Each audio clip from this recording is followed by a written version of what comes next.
तो जोहार साथियों, मैं हूं आपका अशोक सरगम और मैं आपके लिए लेकर के आया हूं एक बहुत ही बड़ा खुशखबरी। लइयो वासियों के लिए एक बहुत ही बड़ा खुशखबरी लेकर के आया हूं।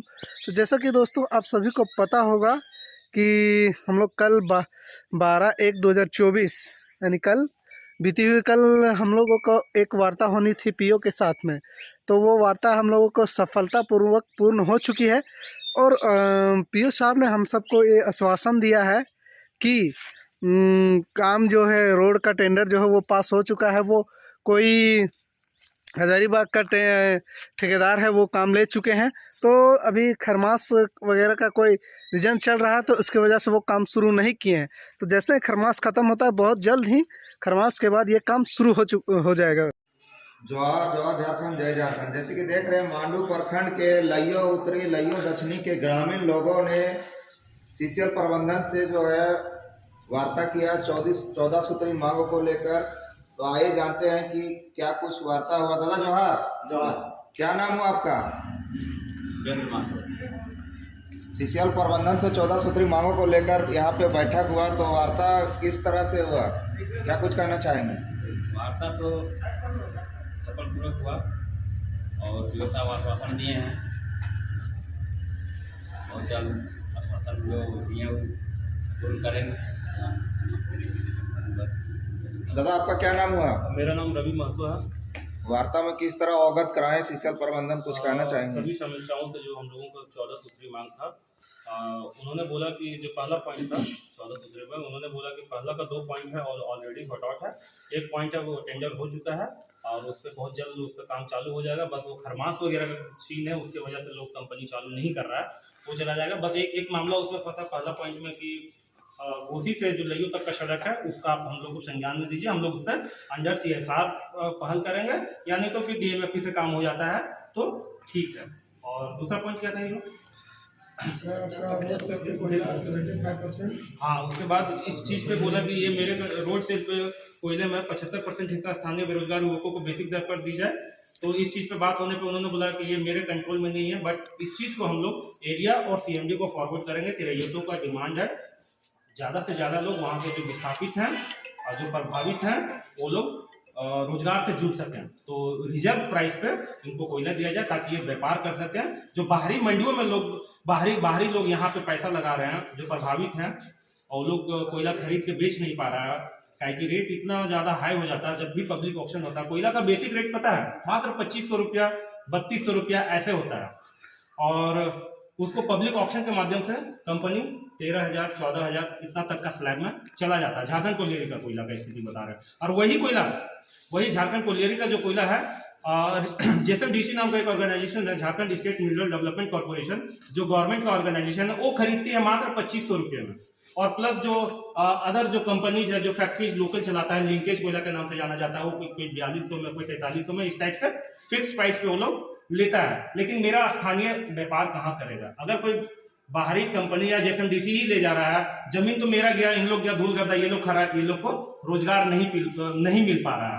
ये सिस्टम डेवलप करना होगा कि भाई जो पब्लिक ऑक्शन का कोयला है, जो आप प्रोडक्शन का 100% का 90% तो सीसीएल अपने कंट्रोल में रखती है, बाकी 10% जो है पब्लिक को देती है, पब्लिक को मतलब ऑक्शन के माध्यम से वो बेचती है, ताकि जैसे भट्टा चलता है यूपी बिहार लखनऊ ये सब में, तो करोड़ों का बिजनेस होता है जिसमें बाहरियों का पैसा लगता है, बाहरी लोग डीओ होल्डर होते हैं। हम लोग क्या चाहते हैं कि स्थानीय बेरोजगार हुआ कहाँ जाए, व्यापार कहाँ करे? तो उस कोयले के बिजनेस में जो 10% का ऑप्शन होता है, जो भी क्वांटिटी हो 25% स्थानीय लोगों को उसमें रिजर्व प्राइस पे दिया जाए। ये हमारा JVKC का डिमांड है इस प्रोजेक्ट ऑफिसर से। तो इन्होंने बोला कि हम लोग फॉरवर्ड कर देंगे, एरिया और CMD को हाई लेवल का टॉक है तो वो अपने तरफ से लेटर फॉरवर्ड करेंगे। और जो तीसरा पॉइंट है 1 करोड़ तक के ठेकेदारी का काम स्थानीय बेरोजगार तो सीधे तौर पर दिया जाए। इसमें उन्होंने बोला कि ये आपका जेन्युइन मांग है और ये CCL का भी पॉलिसी है, गवर्नमेंट का भी पॉलिसी है कि 1 करोड़ तक का ठेका आपको मिलेगा, तो एक आप लोग का कम्युनिटी बना लेना है। उन्होंने क्लियर बोला कि आप हमको एक कम्युनिटी बना के दीजिए और 1 करोड़ तक का काम आप ले लीजिए, यही बोला। उसके बाद में आउटसोर्सिंग कंपनी में 75% स्थानीय को रोजगार दिया जाए, तो बोले एग्री हैं। बोले कभी जो मेरे पास में आउटसोर्सिंग कंपनी भी चल रहा है उसमें 75% लोग ऑलरेडी इन्वॉल्व है, तो ठीक है, वो तो रही। और सुरक्षा के मद्देनजर एलएमबी और एचएमबी के लिए जब बातें हुई तो उन्होंने क्लियर बोला कि एलएमबी और एचएमबी का जो रूट है वो एलएमबी के लिए अलग किया हुआ है। बट हम लोग का सर्वे रोड मेन स्ट्रीम का ये है, हैवी व्हीकल्स अभी इनका माइंस का उसी में चल रहा है। तो इस चीज पे भी बोला कि नहीं, हम लोग अगर आप लोग ग्रामीण चाहते हैं कि अलग ही रोड हो तो हम उस पर पहल करेंगे और काम करेंगे। बाकी सीएसआर मद से जितना भी सुविधा लेना है वो देंगे। जैसे हमारा डिमांड था, सीएसआर से कभी यहाँ कुछ काम हुआ ही नहीं। डिमांड था रामगढ़ और हजारीबाग के लिए कॉलेज बस चलना। दूसरा डिमांड था शिक्षा का व्यवस्था नहीं स्वास्थ्य का व्यवस्था और साथ ही साथ एम्बुलेंस का व्यवस्था। तो उन्होंने बोला कि ठीक है, इस पे भी हम काम करेंगे और इस पे भी इमीडिएट संज्ञान में लेंगे। और ग्रामीणों के लिए पेयजल की व्यवस्था जो उसका काम अभी चल रहा है, एकदम जारी है। उसके बाद बिजली पोल एवं तारों की जर्जर स्थिति को अविलंब सुधार किया जाए और स्ट्रीट लाइट की व्यवस्था की जाए। इस पे भी इन्होंने संज्ञान में लिया और संबंधित अधिकारी को भी बुला रहे थे, बट वो कहीं इमरजेंसी वर्क में फंसे हुए थे, डायरेक्टर वो आए नहीं। कल हम लोग के पंचायत अध्यक्ष थे सुरेंद्र महतो जी और कुमार विवेक महतो जी, ये लोग कल पीओ से मिलकर वो बिजली का पोल वाला का सोल्यूशन बोले कि हम करेंगे। उसके बाद में लुगू बाबा फुटबॉल ग्राउंड का सुंदरीकरण व 4 दीवारी का निर्माण किया जाए। तो वो बोले कि नहीं, शायद एमएलए साहब आप अनुशंसा करके गए हैं तो हो सकता है संज्ञान में लेंगे। तो हमने बोला कि सर हमें एमएलए से भरोसा नहीं है, क्योंकि वो पिछला 2 टर्म से एमएलए हैं। उसके बाद में उनके जो भी पूर्वज रहे हैं श्री मतलब स्वर्गीय टेकलाल महतो जी हो रहे हैं, तब तक वहाँ के ग्रामीणों का आप सड़क का स्थिति देख लीजिए। जब वो सड़क को संज्ञान में नहीं ले सकते तो क्या वो 4 दीवारी के लिए संज्ञान में लेंगे? तो डिपेंडेंट आप पे है। बोले ठीक है, आप इस पे भी हम पहल करेंगे। उनका यही जवाब रहा। और अविलंब प्रभाव से गोसी की कच्ची सड़क पर ग्रेडर चलाया जाए। तो कल ग्रेडर चलेगा। कल 11 बजे का समय दिए हैं, 2 आदमी जाएगा, ग्रेडर लेके जाएगा और जहां जहां जैसा भी काम करवाना है ग्रेडर जाकर वहां चलेगा। गोसी में खेल मैदान का निर्माण किया जाए। उन्होंने बोला कि हम फॉरेस्ट का जमीन पे काम नहीं करेंगे, आप जमीन हमको दे दीजिए, हम आपको ग्राउंड बनाकर दे देंगे। तो उनके तरफ से ये जवाब रहा। युवाओं के लिए कौशल विकास हेतु प्रशिक्षण की व्यवस्था जो अभी चल रहा है, और अभी एक बसतपुर कोतरे प्रोजेक्ट वगैरह में ड्राइवर वगैरह का ट्रेनिंग वगैरह सीएसआर मद से कर रहे हैं। उन्होंने बोला अगर आप लोग भी चाहते हैं आप भी हमको एप्लीकेशन दीजिए, हम लोग उसको फॉरवर्ड करेंगे। तो इस चीज़ पे भी संज्ञान में लिया है उन्होंने। और जो भी मैकेनिकल फिटर जो भी अप्रेंटिस ट्रेनिंग का जरूरत होता है आप यहाँ पे उस चीज़ का फैसिलिटीज है करवा रहे हैं। प्रकाश भाई आप कर रहे हैं ना, तो ठीक है। और सुरक्षा का दृष्टिकोण से हर पासिंग के पास में बैरिकेडिंग के साथ गार्ड की व्यवस्था की जाए। उन्होंने भी बोला है कि हाँ उस पर भी काम है, हम लोग फोकस्ड हैं और उस पर इमीडिएटली इफेक्ट कल से ही ये रेगुलेट हो जाएगा। ये इन्हीं सब वार्ता था। बाकी हमारे पंचायत के अध्यक्ष हैं विवेक महतो जी। आइए विवेक महतो जी बताइए सर।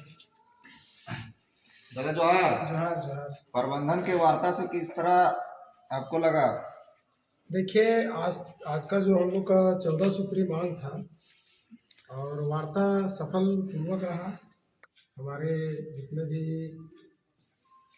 पंचायत के सक्रिय सदस्य और प्रखंड कोर कमेटी, जिला कोर कमेटी के जो भी हमारे अभिभावक थे, उन्होंने मार्गदर्शन में सबको एक बात जरूर कहा। और पर्सनल मैनेजर और प्रोजेक्ट ऑफिसर ने ये आश्वस्त कर दिया कि जो मूलभूत आवश्यकताएं हैं वो हम लोग पूरा प्रयासरत हैं कि कल से हम लोग फॉलो करेंगे। बिकॉज कल जो हम लोग पॉइंट को हम लोग अप्रूव करेंगे वो कल आप लोग दोपहर के बाद आके ले ले। और जो भी हम लोग से आप लोगों को जो ज्ञापन देना है जिन जिन मुद्दों पे, चाहे वो स्कूल कॉलेज बस की व्यवस्था हो, मेडिकल की व्यवस्था हो, इन सारे मुद्दों को उन्होंने आश्वस्त कर दिया कि हम लोग आपकी मांगों को पूरा करने का अथक प्रयास करेंगे। दादा क्या आप ग्रामीण लोगों ने ये आपका ये पहला बार ज्ञापन सौंपे हैं 14 सूत्री वाला की और कभी सौंपे? देखिए झारखंडी भाषा खतियान संघर्ष समिति के बैनर तले ये तो पहला मांग पत्र सौंपा गया है। ग्रामीण लोग कभी मांग पत्र नहीं सौंपे हैं? इससे पूर्व पंचायत प्रतिनिधि लोगों के माध्यम से जन सैलाब होकर यहाँ पे विगत महापूर्व आयोजन हुआ था। इसमें सिर्फ रोड की समस्या को लेके ही वार्ता हुई थी। बाकी इन अन्य मुद्दों में कभी कोई वार्ता नहीं हुई। चलिए, प्रबंधन से अवगत हुए तो आपको कुछ विश्वास हुआ कि काम कब से चालू होगा? आप जो मुद्दा को रखे थे 14 सूत्री मांगों को लेकर, आपको आश्वासन कौन सा डेट दिए कि काम होगा? देखिए तिथि तो तय नहीं हुई है, कोई भी कंफर्मेशन तिथि नहीं हम लोगों को आज वार्ता में मिली कि हम 1 माह बाद कर देंगे या 15 दिनों में हम काम चालू करा देंगे।